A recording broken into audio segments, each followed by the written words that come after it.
Hey everybody, welcome back. It is a beautiful fall day in the Arizona desert. It is about 10:30 in the morning, probably about 65 degrees. My wife is inside bundled up like an Eskimo with two heaters aimed at her, and I'm out here in the sun in a t-shirt.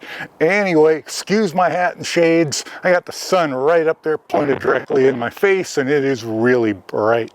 So kind of what I wanted to talk about today, and I've been wanting to make this video for 2-3 weeks, but I thought it might be a good idea to wait for the election here in the US and kind of see who won and what the fallout of that was going to be.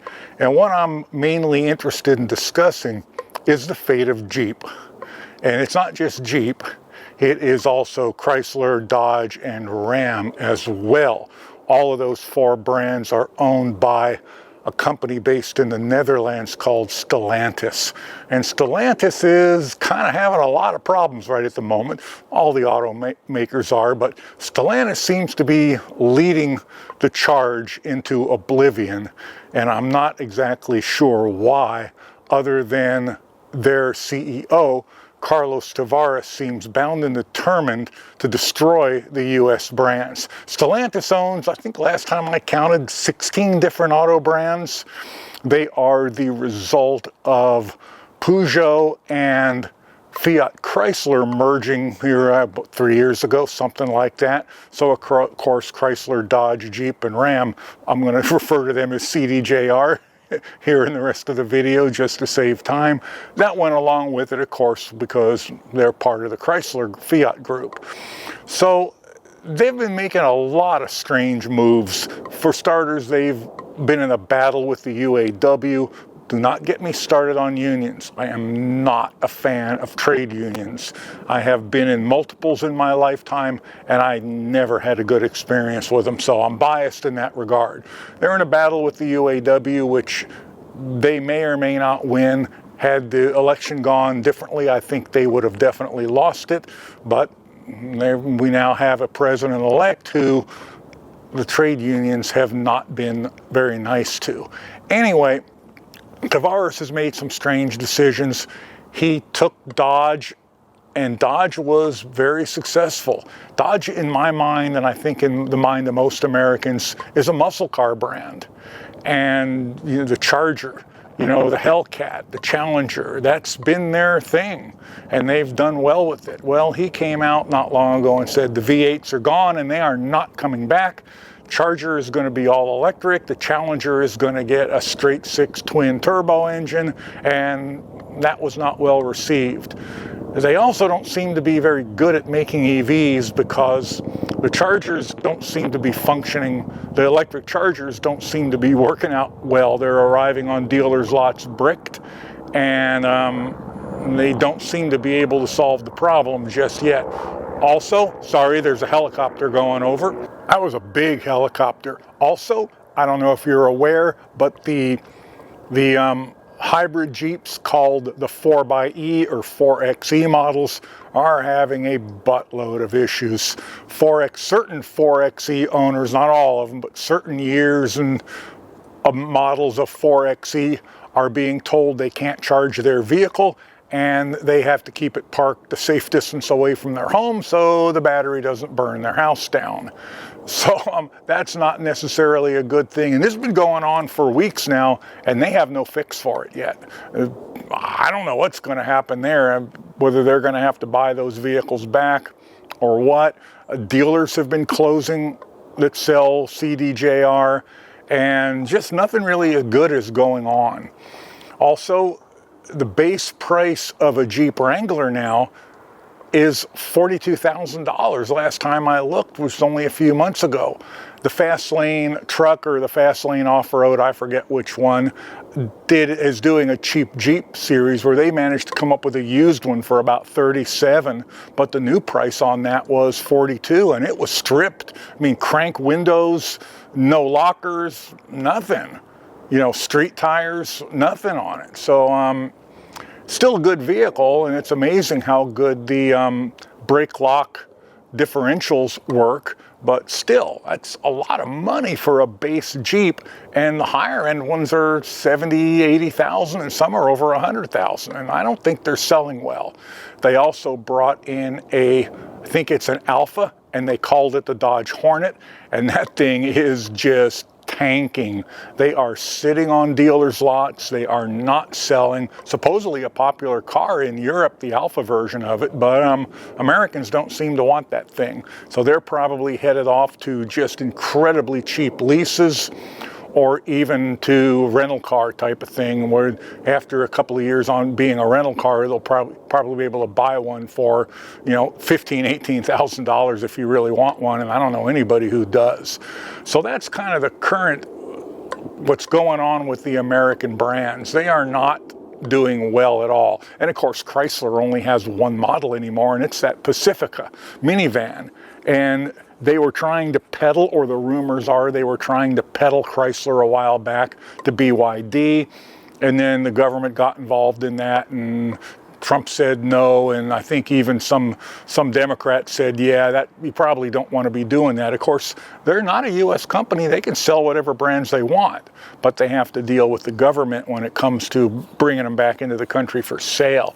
And they've even butted heads with the Italian government over a supposed attempt to sell Maserati, another brand that's struggling mightily.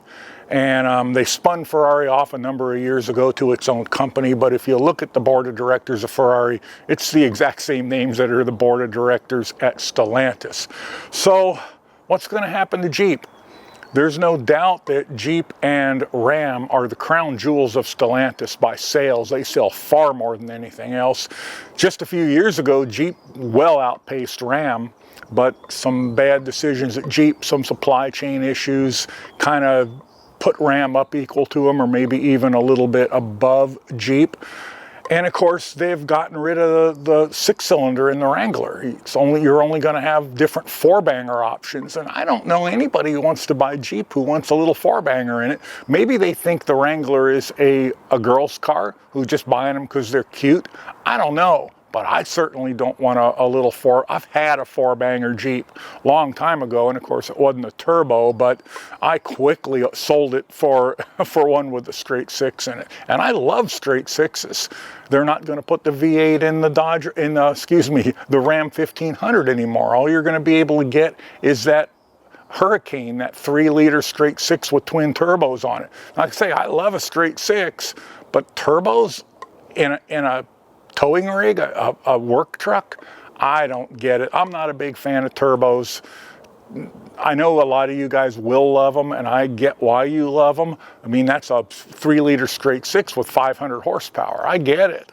But turbos have to be very high quality, and they take a meticulous maintenance routine, or you're going to blow a turbo. And when you blow a turbo, you blow the cat, because it gets filled with oil, and if it's twin turbos and twin cats and maybe even 3 cats, you're looking at $5,000 to repair that. And I'm just not seeing it in a work truck. That's just me. I'm not seeing a four-banger in the Jeep being popular either, certainly not at $42,000. So what's going to happen to Jeep? Jeep has changed hands a lot of times over the years. They started out with being, the civilian ones were Willys, or if you prefer, Willys. I'm not going to fight you over it. And that got sold to Chrysler. Chrysler sold it to AMC. AMC got bought by Chrysler, and it was pretty obvious all Chrysler wanted was Jeep, because they immediately discontinued all the AMC model vehicles, which I think was a shame, because there were a couple pretty nice ones, but they weren't selling, so Chrysler just ended them. And then, of course, Fiat, they merged with Fiat, and then I think Mercedes was involved in there for a number of years, but they didn't want the US brands. So anyway, my interest mainly is Jeep. I watch a bunch of auto channels. TK's Garage is a good one. He's a Dodge guy, so he's got some kind of insider information. Somebody high up at Stellantis is feeding him information, but he's not a Jeep guy. He's not really concerned about what happens with Jeep. He's a Dodge guy. He's concerned about the Charger and the Challenger and the Hellcat and, the Hemi V8s and all of that kind of stuff, and that's cool. I mean, I love that stuff too. I've never really been a Dodge guy though. I'm a Jeep guy. So What's going to happen to Jeep? Now that Trump is president-elect, we can guess that, it's not too hard to guess, that CAFE standards are probably either going to go away or be relaxed. Certainly the UAW is probably going to have a tough time dealing with him. And any EV mandates that are on the books, federal, and certainly the $7,500 EV tax credits going away. And Elon Musk even supports that. And I'll tell you why Musk supports it. It'll hurt Tesla, without a doubt, but it's going to hurt all the other EV makers even more. So he knows Tesla can survive it. He's not sure the others will, and I tend to agree with him. I would never get into a battle of wits with Musk, because I'd just let him have a buy race on that one, if you know what I'm saying. Anyway, Ford is backing off their EV plans. Ford has come straight out and said, we're going to stop making cars people don't want. We're going to make iconic models. We're going to make cars that people actually want. Now, GM discontinued the Camaro, which I think was a mistake. Will the Camaro come back, or will they come back with a Pontiac GTO or another Trans Am Firebird? Because I've heard rumors of that as well. But again, my focus is on Jeep. So I'm going to give Carlos some free advice here about Jeep. Being a Jeep guy from long back, knowing a lot of Jeep guys, I'm going to tell you right now, bring back the Cherokee, strip it down, put a 2-inch lift on it, 33-inch AT tires, put the 6 back in it, a naturally aspirated 6, get rid of all the crap that off-roaders don't want, and get it the price down as low as you can. If you can get it below 30K, that would be fabulous, but even at 32, it would sell. Do the same with a Wrangler. You know, make the girl versions if you want. I'm good with that.